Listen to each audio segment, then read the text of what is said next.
이제 2017년도 새해가 밝았습니다. 여러분들은 새해가 시작되면서 어떠한 꿈을 꾸고 계십니까? 많은 사람들이 새해가 시작되면 새로운 결단을 하고 또 새로운 꿈을 꾸게 됩니다. 저는 이번 주부터 비전 시리즈를 함께 여러분들과 말씀으로 나누면서 우리 교회가 앞으로 어떠한 비전을 품고 또 어떻게 나아가야 하는지, 하나님께서 세우신 비전의 사람들을 통하여서 어떻게 역사를 운행하셨는지를 살펴보고 여러분들과 함께 은혜를 나누고자 합니다. 그 첫 번째로 오늘은 모세를 살펴보고자 합니다. 모세를 첫 번째 인물로 설정한 이유는 이제 히브리 민족이 이스라엘이라는 국가 체계를 처음으로 갖추고 하나님의 민족, 하나님의 백성이라는 이 정체성을 갖게 된 것이 모세 이후 때부터이기 때문에 그렇습니다. 그래서 저는 여러분들과 함께 우리의 정체성은 과연 무엇이고 우리 교회는 어떠한 부르심을 받았는지 오늘 말씀을 통해서 살펴보고 우리가 나아가야 할 바를 함께 살펴보기를 원합니다. 첫 번째는 비전은 하나님으로부터 시작된다라는 것입니다. 오늘 4절 말씀을 한 번 더 읽도록 하겠습니다. 본문 4절 말씀 여호와께서 시작. 여호와께서 그에게 이르시되 이는 내가 아브라함과 이삭과 야곱에게 맹세하여 그 후손에게 주리라 한 땅이라. 내가 너희로 보게 하였거니와 너는 뒤로 건너가지 못하리라 하시매. 아멘. 이 본문을 보면 어떻게 시작하냐면 내가 맹세하여라는 단어로 시작되고 있습니다. 내가 맹세하여. 이 내가 맹세하여라는 이 단어의 히브리어는 니시바띠라는 단어입니다. 니시바띠. 이 단어는 무슨 얘기냐면 맹세하였는데 누가 시켜서 맹세한 것이 아니라 내가 스스로 직접 맹세하였다라는 제기대명사입니다. 그래서 하나님께서 직접 이 맹세를 시작하셨고 또 이 맹세를 이루실 것이다 라는 강한 의지가 표현된 단어가 바로 내가 맹세하여라는 단어입니다. 하나님께서 왜 이렇게 강한 의지를 표현하셨을까요? 그것은 이 맹세는 사람으로서는 도저히 이룰 수 없는 일이기 때문에 하나님만이 이루실 수 있기 때문에 하나님이 직접 약속하셨다라는 것입니다. 이와 같이 이스라엘 백성의 출애굽과 그리고 가나안 땅 정복은 하나님의 언약이었습니다.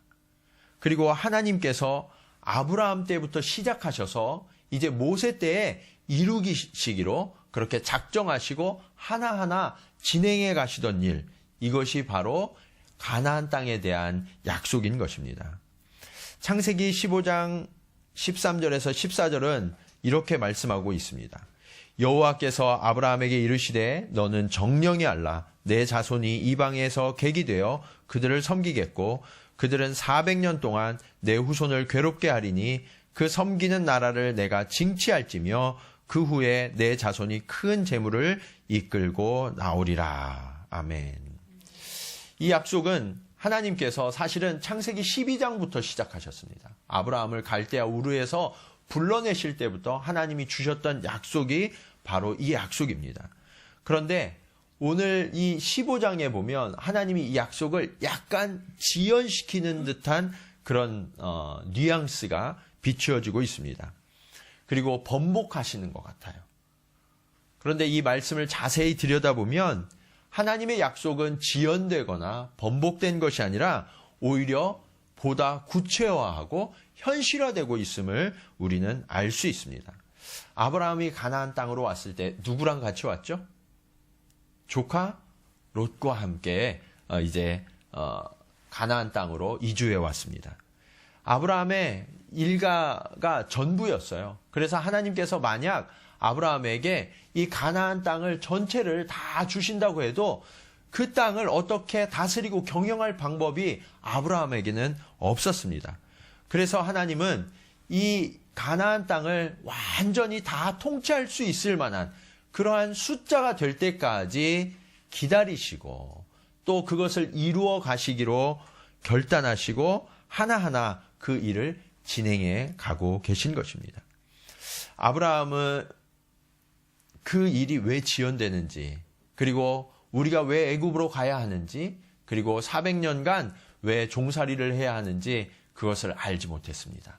그렇지만 하나님께서는 이 모든 일들을 계획하시고 섭리하셔서 하나님의 역사를 이루어가고 계셨던 것입니다.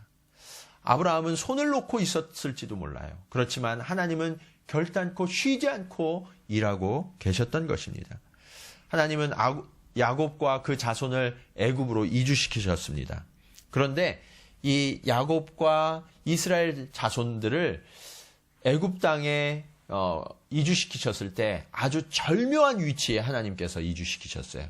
그 땅이 무슨 땅인지 이름이 혹시 기억나시나요? 예. 여러분들처럼 생각이 안 나야 저도 이렇게 자꾸 또 말씀을 전하죠. 예. 그 땅의 이름이 고센입니다. 고센. 예. 이 고센 땅에 머무르게 하셨는데 고센 땅은 팔레스틴과 애굽의 경계에 있습니다. 나일강의 하류에 있어서 이 땅은 아주 비옥한 땅이었고 그리고 목초지가 아주 풍성했어요. 이스라엘 백성들은 목축업을 주로 하고 있었기 때문에 이 목초지가 풍성한 곳에서 마음껏 목축을 하면서 그 자손이 번영하고 번창할 수 있는 환경을 하나님께서 허락해 주셨던 것입니다. 그리고 또 한 가지 하나님의 섭리가 있었는데 가나안 땅에는 우상들이 아주 가득했어요. 그리고 애굽 땅에도 우상이 아주 팽배했습니다. 근데 고센 땅에는 아무도 살지 않았어요. 그러한 땅으로 이주시키셔서 이스라엘 자손이 오직 여호와만 예배하고 섬길 수 있는 아주 천연의 환경을 하나님께서 허락해 주셨던 것입니다. 이제 세월이 지나고 출애굽기 1장에 보면 요셉을 알지 못하던 왕이 등장했다라고 성경은 기록하고 있습니다. 그런데 그 바로가 뭐라고 이야기하냐면 이스라엘이 우리보다도 수가 많고 강하여서 심히 두렵다라고 이야기하고 있습니다. 하나님의 계획이 너무나 놀랍지 않습니까? 이제 아브라함의 그 일가 그리고 야곱이 그 자식들과 함께 내려올 때는 70명 정도의 자손이 내려왔거든요. 그런데 애굽의 전 백성보다도 그 숫자가 많아질 정도로 하나님이 축복하시고 이제 한 민족이 되어서 나라를 경영할 수 있을 만한 숫자가 되도록 하나님이 섭리하고 계셨던 것입니다. 이렇듯 하나님의 계획은 우리가 그 일이 다 지나고 나서야 그때서야 깨닫는 경우들이 많이 있어요. 그렇지만 돌아보면 하나님의 섭리하심은 단 한 번도 실수가 없으신 줄로 믿습니다. 저와 여러분들의 삶이 그래요. 저와 여러분들의 삶은 매 순간 매 순간은 힘든 것 같고 이 일이 어떻게 진행되는지 궁금할 때가 있지만 돌이켜보면 하나님께서는 너무나 정확하게 우리를 인도하시는 줄로 믿습니다. 그러므로 사랑하는 여러분, 하나님의 계획 속에 저와 여러분의 인생이 들어있다는 것은 참으로 복된 것임을 신뢰하시기 바랍니다. 그러기에 우리는 그 하나님의 비전을 신뢰해야 합니다. 우리는 그 계획과 언약을 이룰 만한 힘과 능력이 없어요. 그렇지만 하나님은 무한하신 자원과 능력으로 그 약속을 반드시 이루어 주실 줄로 믿습니다. 하나님의 언약 그리고 하나님께서 반드시 이루어 주실 그 비전이 저와 여러분이 살아갈 2017년에도 계속되는 것을 확신하십니까? 그러면 우리는 두려움이 아니라 담대함으로 인생을 살아갈 수 있는 힘을 얻게 되는 것입니다. 이제 우리의 야망과 우리의 꿈이 아니라 하나님이 하늘로부터 부어주신 그 비전을 품는 저와 여러분이 되시기를 간절히 축원합니다. 이렇게 하나님의 언약, 하나님의 비전을 신뢰한다면 우리가 그 다음 단계로 나아가야 합니다. 두 번째 교훈은 하나님의 비전을 품으라라는 말씀입니다. 하나님의 비전이 신뢰할 만하다면 그것을 나의 비전으로 품을 때 그것이 비로소 내 것이 된다라는 것입니다. 오늘 본문을 보면 하나님께서 모세에게 아주 놀라운 선물을 한 가지 주십니다. 그것은 이스라엘이 정복해서 들어가 거하게 될 그 땅의 모든 지경을 모세에게 보여주고 계시는 것입니다. 우리 1절부터 3절까지 말씀 다시 한번 우리 같이 읽도록 하겠습니다. 1절부터 3절까지 말씀 모세가 시작. 모세가 모압 평지에서 느보산에 올라 여리고 맞은편 비스가산 꼭대기에 이르매 여호와께서 길르앗 온 땅을 반까지 보시고 또 온 남달과 에브라임과 머나세 땅과 서야까지 유다 온 땅과 남방과 종류의 성읍 여리고 골짜기 평지를 소알까지 보이시고. 아멘. 여기에 보면 여러 지명이 등장하죠. 이 지명들은 사실은 이 가나안 땅의 동서남북 경계를 이야기하는 땅들입니다. 특별히 지금 모세가 어느 산에 올라와 있다고 그러죠? 예, 느보산의 비스가산 꼭대기에 올라와 있습니다. 거기에서부터 이 단은 북쪽 경계예요. 거기까지 거리가 어느 정도 되냐면 대략 288km입니다. 그런데 지금 이렇게 비스가산 꼭대기에서 288km가 보일까요? 네, 그것은 불가능합니다. 아무리 날씨가 맑아도 그 288km가 보인다는 것은 인간의 시력으로는 불가능해요. 그러면 하나님께서 이것을 어떻게 보게 하셨을까요? 4절에 보면 하나님께서 내가 내 눈으로 보게 하였거니와 이렇게 확신해서 말씀하고 계세요. 그러면 이것은 모세가 진짜로 보았다라는 것입니다. 하나님이 모세의 눈을 밝혀주셔서 그 땅의 모든 지경들을 볼 수 있도록 은혜를 허락해 주셨던 것입니다. 모세가 호렙에서 처음 하나님께 부르심을 받았어요. 그때부터 하나님은 이 모든 땅들이 이스라엘 백성이 거할 땅이 되겠다라고 약속하셨고 그 땅으로 모세가 이스라엘을 인도하도록 그렇게 사명과 소명을 주셨던 것입니다. 그 이후로 모세의 비전은 단 한 번도 흐려지거나 후퇴한 적이 없습니다. 왜냐하면 그것은 모세의 비전이 아니라 여호와 하나님의 약속과 비전이었기 때문에 그렇습니다.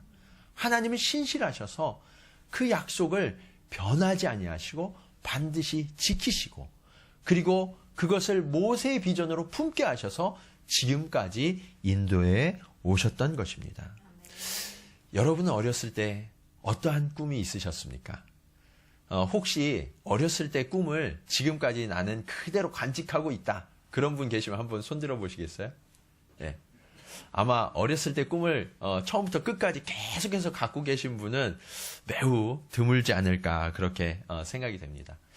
저도 어렸을 때 꿈이 뭐였지 하고 한번 생각해 봤어요. 그랬더니 어렸을 때 꿈이 한 가지가 아니라 되게 다양하게 여러 가지로 변했더라고요.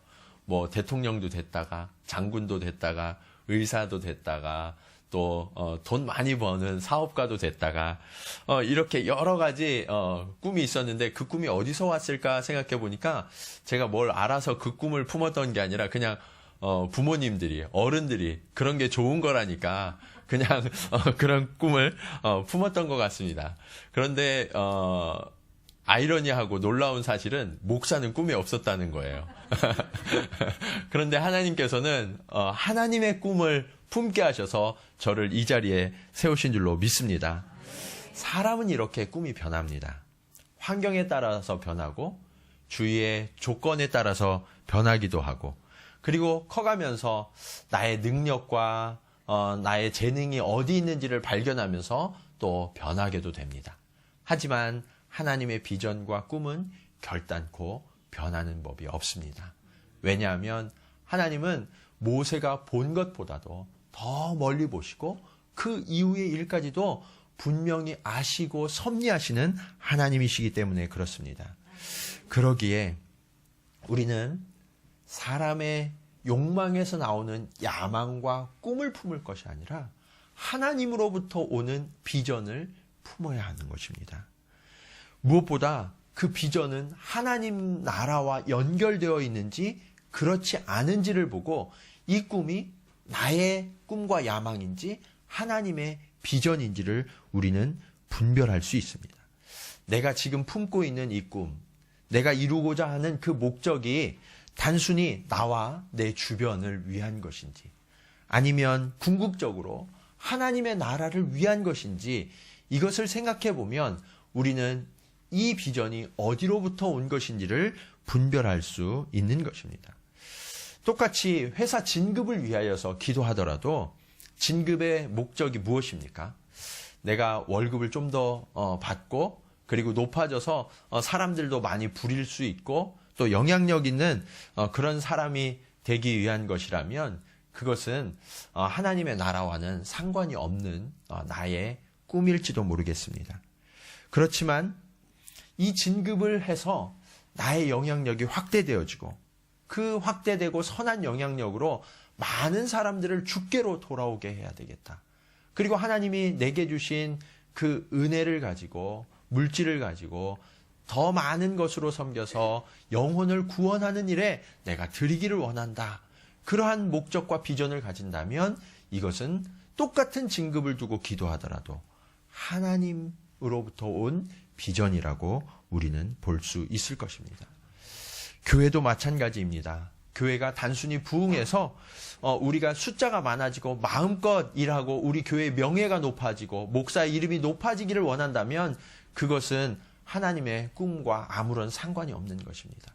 그렇지만 우리 교회에 정말 하나님이 축복해 주셔서 더 많은 영혼들을 섬길 수 있고 더 깊이 목양할 수 있고 그리고 더 멀리까지 많은 영혼들을 구원할 수 있는 일에 헌신하고자 부흥을 꿈꾼다면 그 부흥의 꿈은 하나님의 비전과 맞닿아 있는 것입니다. 그런데 문제는 인간의 야망과 하나님의 비전의 경계가 매우 모호하다라는 것입니다. 특별히 신앙생활을 오래 하신 분들일수록 스스로 헷갈리기도 합니다. 그리고 그럴싸하게 잘 포장하는 능력이 속안에서 생겨나기도 합니다. 그래서 우리는 스스로 자꾸만 우리 자신을 돌아보아야 합니다.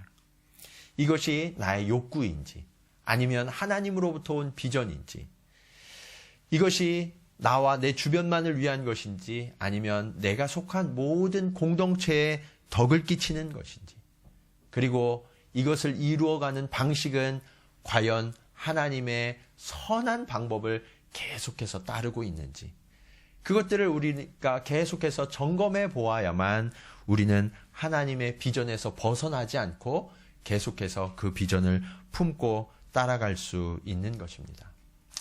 사랑하는 여러분, 이제 우리는 새로운 도약을 맞이해야 합니다. 하나님께서는 저와 여러분을 통하여서 하나님의 나라를 꿈꾸기를 원하십니다. 모세가 보았던 것처럼 더 멀리 바라보기를 원하시고 더 많은 영혼들을 품기를 원하십니다.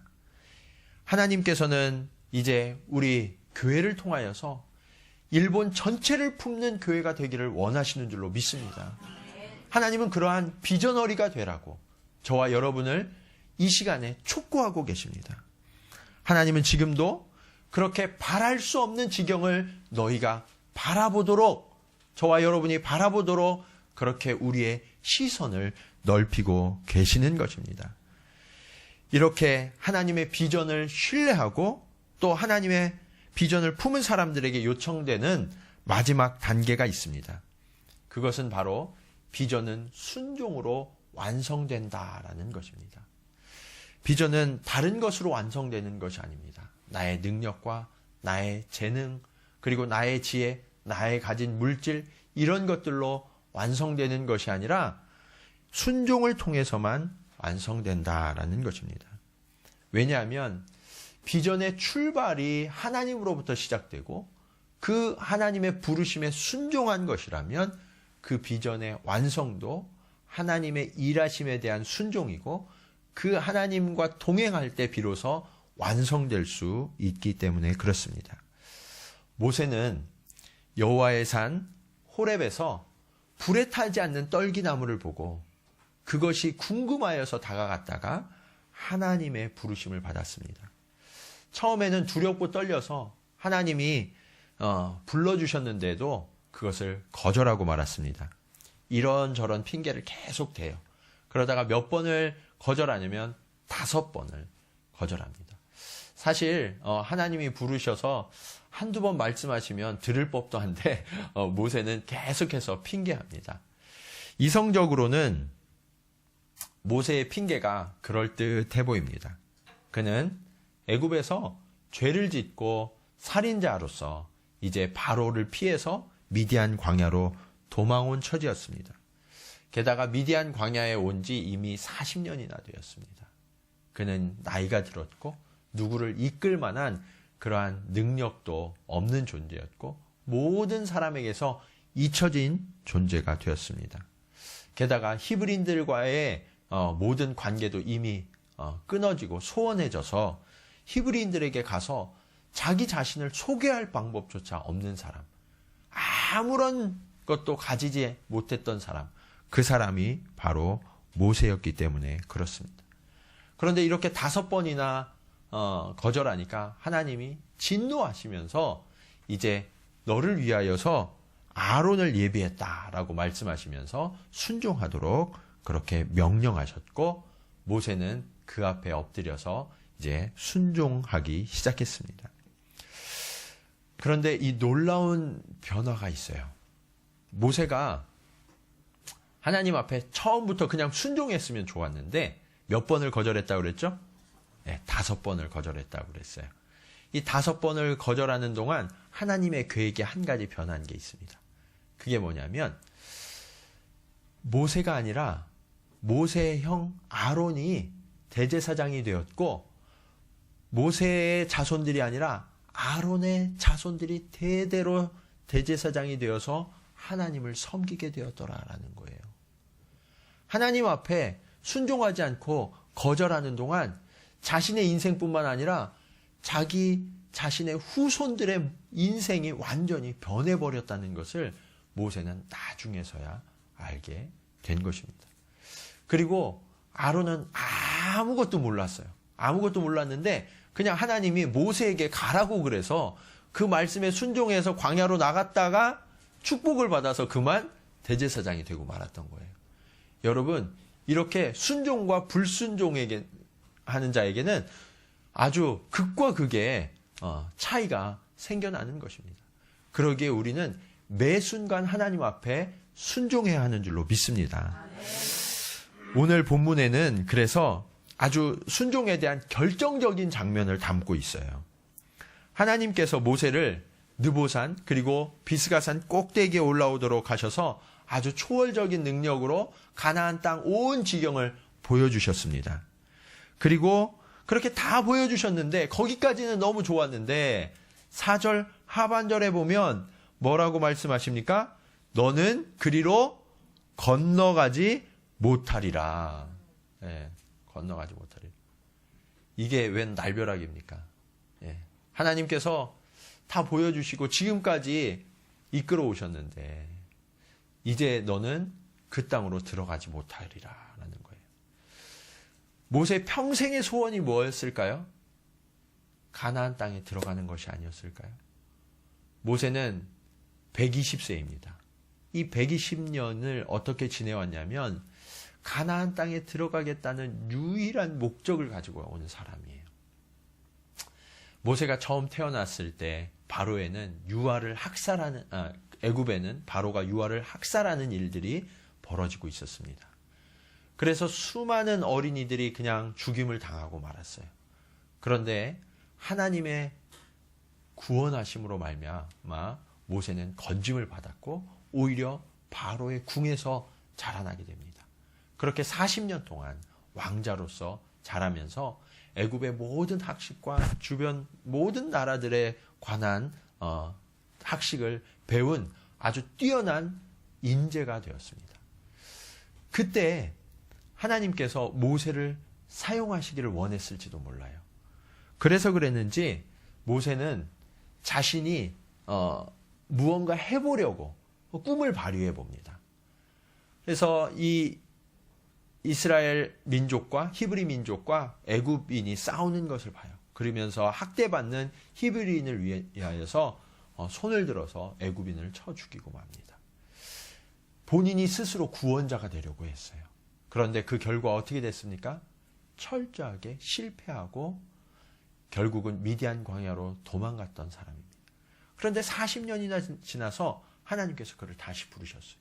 이스라엘의 영도자로 하나님께서 불러주셨습니다. 40년 동안 광야를 건너왔고 가진 고생을 하면서 지금 가나안 땅 바로 앞에 서 있는 것입니다. 모세가 그렇게 120년을 살아왔는데 이제 건너가기만, 요단강을 건너가기만 하면 그 땅에 들어갈 수 있는데 하나님이 너는 그리로 가지 못할지니라 라고 말씀하실 때 모세의 심정은 어땠을까요? 하나님이 너무나 야속하게 느껴지지 않았을까요? 모세는 어땠는지 사실 잘 모르겠어요. 그런데 제가 모세였다면 하나님 너무하세요. 정말 야속하세요. 그렇게 원망하고 불평했을 것 같아요. 여러분, 어떤 일을 새롭게 시작하는 것과 그동안 내가 능숙하게 잘해왔던 일들을 멈추는 일, 시작하는 것과 멈추는 일 중에서 어떤 것이 더 어렵다고 생각하십니까? 시작하는 게 어려울까요? 아니면 너무나 오랫동안 익숙한 일을 멈추는 게 더 어려울까요? 사실은 멈추는 게 훨씬 더 어렵습니다. 왜냐하면 시작할 때는 이제 처음이기 때문에 우리는 시작할 수 있어요. 그런데 멈출 때는 이미 내가 여기에 익숙하고 가진 것들이 너무나 많이 있어서 이것을 멈춘다는 것은 참으로 어려운 것입니다. 그 일이 오래됐을수록 그리고 내가 그 일에 열정과 헌신을 더 많이 해서 땀을 많이 흘렸을수록 그 일을 멈추기란 참으로 어렵습니다. 그런데 모세는 얼마나 되었다고요? 120년. 태어날 때부터 지금까지 120년이나 된 이 일을 목전에서 그만두라고 하나님이 명령하고 계시는 것입니다. 게다가 7절에 보면 이렇게 말씀하고 있어요. 모세 죽을 때 나이 120세나 그 눈이 어떻게 아니하였고 흐리지 아니하였고 기력이 쇠하지 아니하였더라. 이렇게 말씀하고 있어요. 한번 생각해 보세요. 288km를 볼 수 있는 그런 쇠하지 않은 눈 그리고 기력. 내 힘이 여전한데 하나님이 여기서 멈추라고 하시니 그것은 더 속상한 일이었을지도 모르겠습니다. 그런데 바로 여기에 하나님의 뜻이 있어요. 바로 여기에.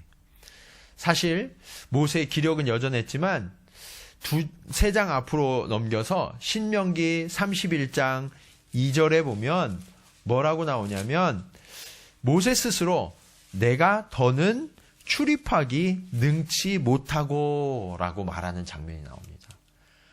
이게 어떻게 된 걸까요? 출입하기에 능치 못한 사람이 어떻게 기력이 여전하고 시력이 여전할까요? 여기에서 출입이 여전하지 못하다라는, 능치 못하다라는 이야기는 뭐냐면 전쟁을 수행하기에는 내가 이제 적합하지 않다라는 고백인 것입니다. 앞으로 이스라엘 백성이 요단강을 건너면 무엇이 시작되나요? 정복 전쟁이 시작됩니다. 지금까지는 가나안 땅을 향하여서 걸어오기만 하면 됐어요. 그런데 지금부터는 그렇게 순탄한 여정이 아니라 수많은 전쟁을 치러야만 하는 그러한 단계 앞에 서 있는 것입니다. 그래서 하나님께서는 타고난 장수였던 여호수아를 통하여서 이제 그 다음 과정을 수행하기로 하셨던 것입니다. 그럼에도 불구하고 모세가 여기에서 멈추는 것은 정말 어려운 순종이었을 거예요.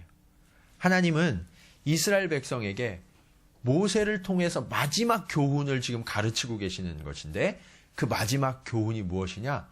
절대 순종의 모델이 되라라는 겁니다. 절대 순종. 내가 도저히 이것은 놓을 수 없고 포기할 수 없는 것 같은 그러한 순간에도 하나님의 명령 앞에 그것을 내려놓을 수 있는지 하나님은 모세에게 묻고 계시고 모세가 그 명령 앞에 순종하는 모습을 통하여서 이스라엘 백성이 가나안 땅에 들어가면 하나님 앞에 절대적으로 순종하는 백성이 되어야 한다라는 것을 가르치고 계시는 것입니다. 가나안 족속과의 이 전쟁 속에서 하나님이 싸워 이기시는 방식은 매우 독특했습니다. 여러분, 가나안 땅에 들어가서 첫 번째 전투가 어느 전투였죠? 어느 성과의 전투였습니까? 여리고성. 여리고성 전투였습니다. 이 여리고성은 굉장히 큰 성이었고 아주 강하고 높은 성이었습니다. 그런데 이스라엘 백성이 이 여리고성을 무너뜨리기 위하여서 한 일이라고는 매일같이 성을 한 바퀴씩 도는 것밖에 없었어요. 단 한 가지 조건이 있었어요. 아무 소리도 내지 말라는 거예요. 아무 말도 하지 말라는 거예요. 6일 동안 그렇게 하루에 한 바퀴씩 그 성을 돌기 시작했습니다. 여러분, 말 안 하는 게 쉬운가요? 네. 말 안 하는 게 굉장히 어렵습니다. 더군다나 아무 소리도 내지 않는 것은 더 어렵습니다. 하나님께서 그렇게 싸움을 싸워 가시는 거예요. 그렇게 전쟁을 치르시는 것을 보면서 혈기왕성한 이스라엘 이 군사들이 참기란 매우 어려웠을 거예요. 그런데 이 전쟁에서 어떻게 됐습니까? 마지막 날 7바퀴를 돌고 나서 큰 소리를 외칠 때 성이 무너졌다라고 성경은 기록하고 있지 않습니까? 하나님이 전쟁을 치르시는 방식이 이거였어요. 이 전쟁은 사람이 싸워 이기는 전쟁이 아니라 여호와께 달린 전쟁이었기 때문에 그렇습니다.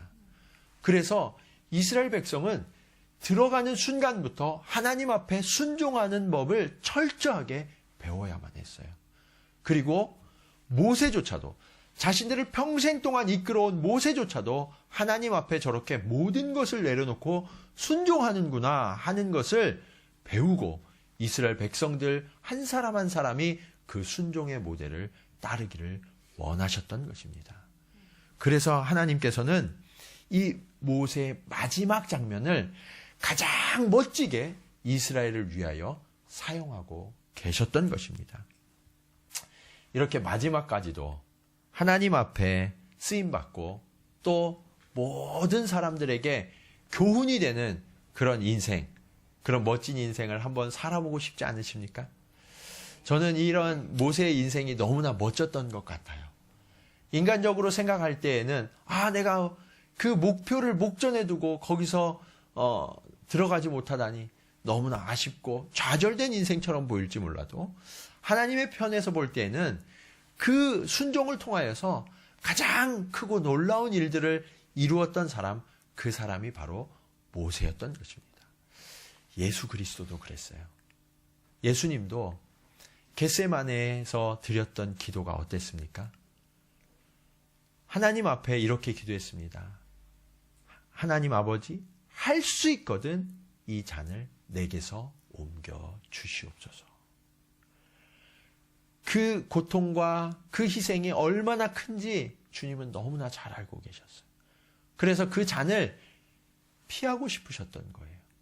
그런데 그 기도의 결국은 어떻게 됩니까? 아버지의 뜻대로 되기를 원하나이다. 주님은 그렇게 기도하셨고 십자가에서 자기 자신을 들여서 물과 피까지 다 쏟아서 내어주셨을 때, 그렇게 다 비워내셨을 때, 순종하셨을 때 하나님의 전 인류를 구원하시려는 놀라운 계획이 실현되지 않았습니까?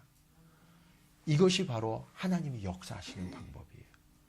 하나님은 언제나 순종을 통해서만 역사하신다라는 것을 기억하시기 바랍니다.